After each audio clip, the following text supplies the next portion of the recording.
A look at the latest thing in 16-bit tech on this Super NES Works side story.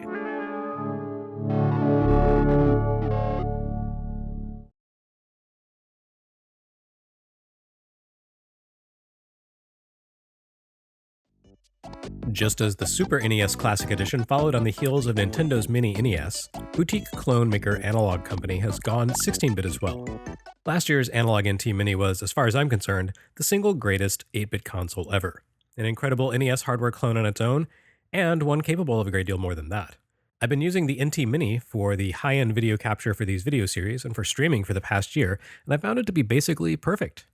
Now, a year later, we have the aptly named Super NT, which, as its name suggests, applies the NT hardware clone approach to the Super NES. The results are every bit as good as we saw with the NT, though the differences between the two products run deeper than simply the vintage platforms they mimic. The Super NT is unquestionably the greatest Super NES clone ever created, but despite being called Super, and despite the more powerful processor at its heart, it does represent a scaled-back effort from the company's 8-bit NT models. Analogue has made a few critical compromises with the Super NT in the name of producing something that could actually be a mass-market device sold at retail. The company's previous products were not precisely priced to sell. The Analogue NT came out to about $600 after shipping, and while the NT Mini shaved a quarter off that price, $450 is still a lot more than most people are willing to pay for a quick nostalgia fix. The Super NT, on the other hand, comes in at a cool $189. That puts it within the realm of reason for most people. Sure, it's more than twice as expensive as the Super NES Classic Edition, but it's also vastly more versatile. You can play more than 21 games on it, for one thing. No, there's no Star Fox 2, but there is a different, previously unreleased game built into the firmware, Factor 5's Super TURRICAN Director's Cut, which restores the third of the game that had to be cut in order to fit into a 4 megabit cartridge back in the day.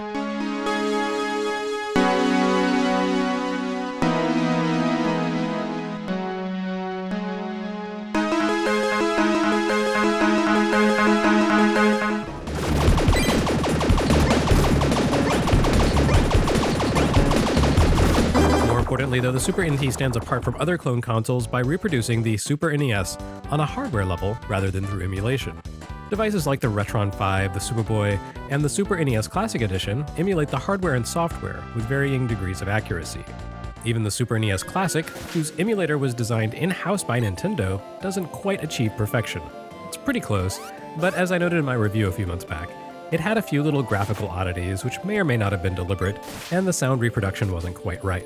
The Super NT, on the other hand, goes with a hardware simulation through a field-programmable gate array. The idea is that, internally, the system's chip can reconfigure itself to work identically to the hardware it attempts to reproduce. When done well, an FPGA clone results in a perfect duplicate with no input lag, something no commercially available emulator can do yet. The Super NT definitely qualifies as well done.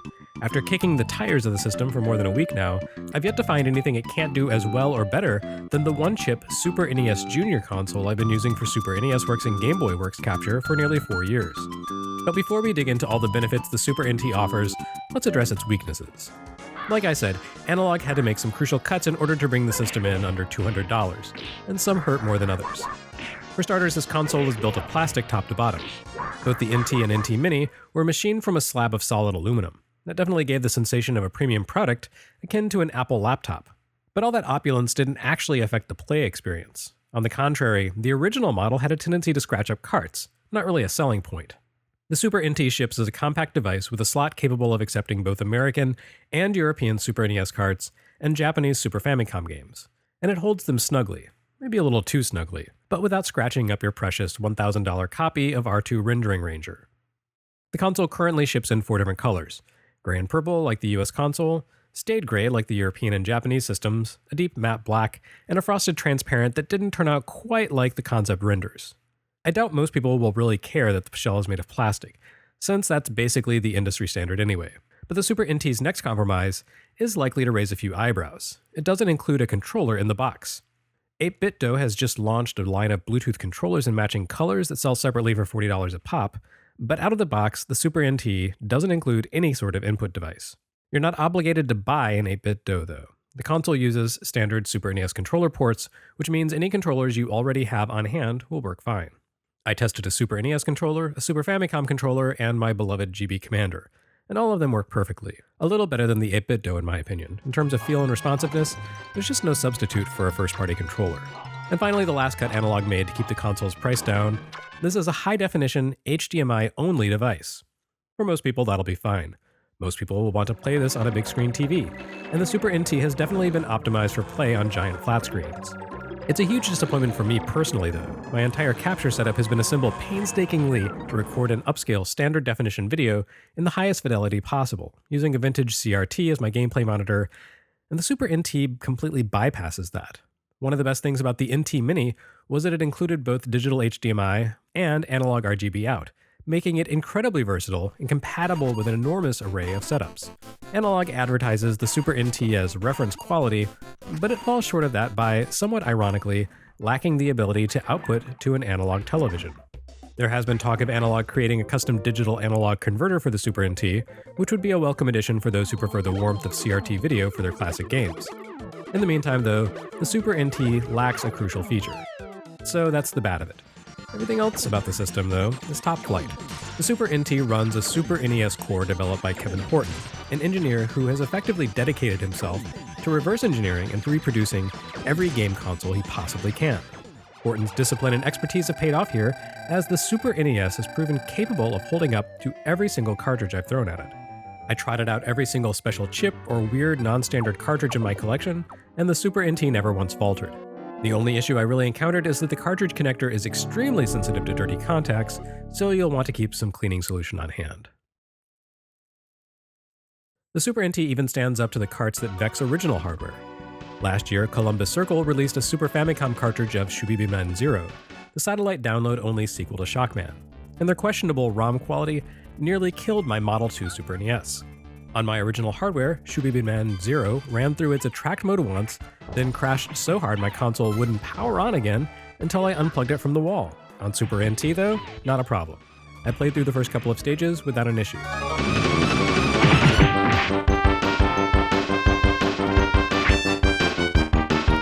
The Super NT can also handle the full suite of Super NES add-on chips too. The Super FX2 chip in Yoshi's Island is the gold standard for hardware and emulator stress tests. Nintendo's own Game Boy Advance remake of the game had trouble with some of its special effects, like the distortions in Touch Fuzzy Get Dizzy. Even the Super NES Classic Edition didn't handle it quite right, though that may have been a deliberate compromise as an anti-epilepsy measure. But here, no problem. Likewise, the Super FX2 powered port of Doom ran as well as could be expected, given the nature of that conversion.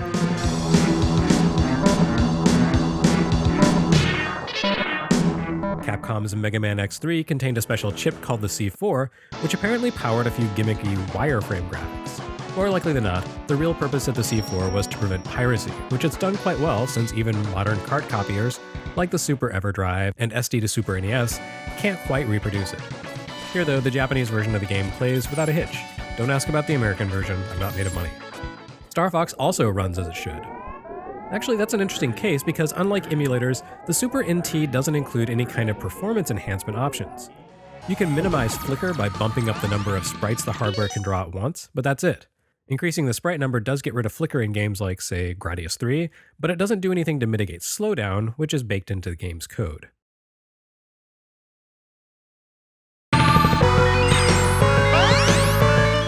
There's no high-resolution mode for polygonal games like Star Fox, and there's no way to improve that game's shaky frame rate.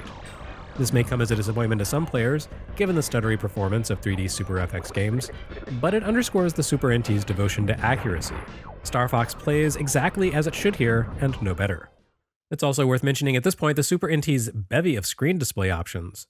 It offers a few easy tweaks right up front, including the option to scale your screen size and add a scanline overlay to mimic the appearance of a CRT television. By default, the Super NT displays graphics in 1080p, with graphics scaled to 4.5 times their original resolution. This looks fine until you turn on scanlines, which look disastrous at 4.5x. Scanlines only work at whole multipliers. In order to make them look clean, you'll either need to switch to 720p mode to allow the console to default to 3x scaling, or else dig into the advanced options to set the scaling to either 4x or 5x. At 4x mode, you'll see a black border around the game graphics, while 5x will cause the top and bottom edges of the game to bleed off the screen. However, the reality is very few Super NES games use their full vertical resolution, so you'll usually only lose a few pixel rows of detail at 5x. Star Fox had a large black border all around the screen, so 5x doesn't crop anything in this game. There's no perfect one-size-fits-all approach to screen resolution thanks to the math involved in bringing a 240p console to 1080p screens, so you'll probably end up tweaking settings on a case-by-case basis per game. Fortunately, the Super NT can accommodate all the cases you care to throw at it. There are also a few critical audio settings to keep in mind for the Super NT, especially if you intend to use it to play Super Game Boy. The system handles Super Game Boy perfectly, including advanced games like Donkey Kong that include expanded color palettes and custom borders. However, by default, Super Game Boy games don't play with sound activated. You'll need to turn on the cartridge audio feature here in order to enable it.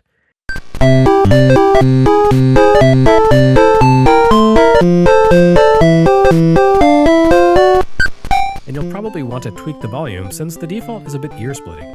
In addition to Super Game Boy, the Super NT didn't seem to have any trouble with one of Hudson's oddball jumper pack carts for the Super Famicom. Samegame was a puzzle game that apparently allowed for players to upload their results to a scoreboard via satellite. That feature is no longer available, obviously, but Samegame can still be modified with special expansion modules, tiny mini cartridges that plug into the main cart and allow you to utilize different character graphics. Other unusual cases, Super Mario Kart with its DSP chip ran just fine for me. Likewise, the console handled a reburned ROM containing Neil Corlitt's Seiken Densetsu 3 translation like a champ.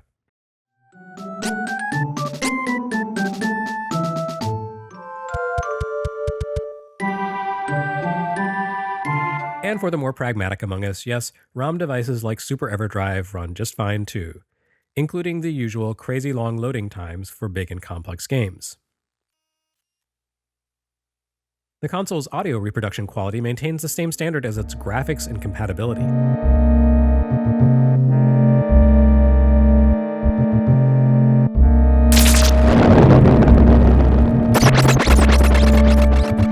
Every game I tested sounded exactly as it should, including those tricky sustained organ chords and tinkly piano bits at the beginning of Final Fantasy VI, or 3.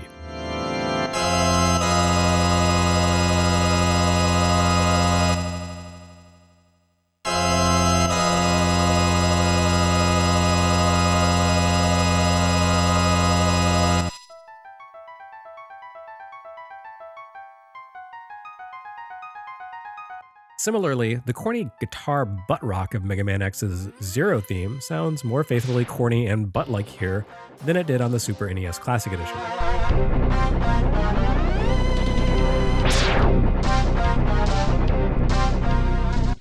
In short, the Super NT offers a more or less perfect rendition of the Super NES hardware. Aside from outputting an analog signal, the Super NT can do anything the original console could, and then some. You can tweak the scale of its graphical output pixel by pixel on 2 axes, adjust internal audio, select 2 different kinds of scan lines, fine-tune their depth, and activate a gamma adjustment to compensate for the darkening effect caused by scan lines. You can output at 480p, 720p, or 1080p with either NTSC or PAL timing, and even change the console's region signature for games like Terranigma and Space Invaders that ran internal region checks. The Super NT's big cuts, its lack of a digital analog converter and a pack-in controller, will vary in severity from person to person, depending on their existing setup and preferences. Likewise, the design of the hardware itself has already engendered a vast range of reactions spanning love and hate, which is always the case for industrial design. Personally, I like the simple elegance and compact form factor. The Super NT won't be replacing my actual Super NES hardware just yet due to its lack of analog output, but I also realize I'm a minority of one person on the planet who uses the Super NES to create high-definition chronological video retrospectives for 2 different platforms.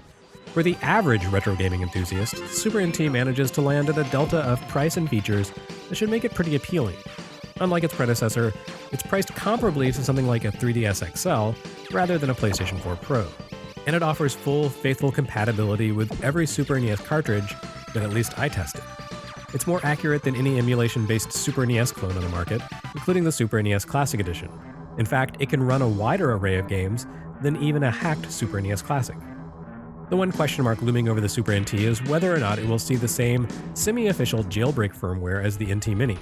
One of the most compelling features of the Mini is the ease with which you can load FPGA cores and ROMs for roughly a dozen different consoles and handhelds, effectively turning the system into the ultimate 8-bit machine. This has been the big question for the Super NT. Will they or won't they?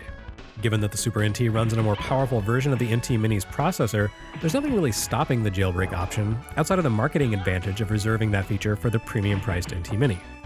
So far, though, neither Analogue nor Horton have said a word about their jailbreak plans, if any.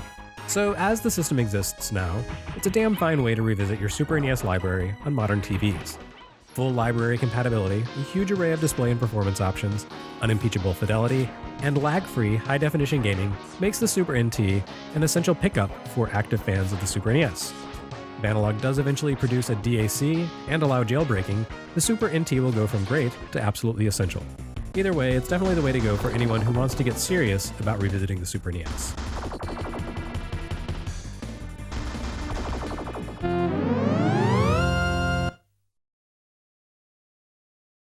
Special thanks this episode to Nathan Hill for providing several of the cartridges tested here, to Jacob Proctor for attempting to set me up with a digital analog converter, and to Analogue for an advanced version of the hardware for review.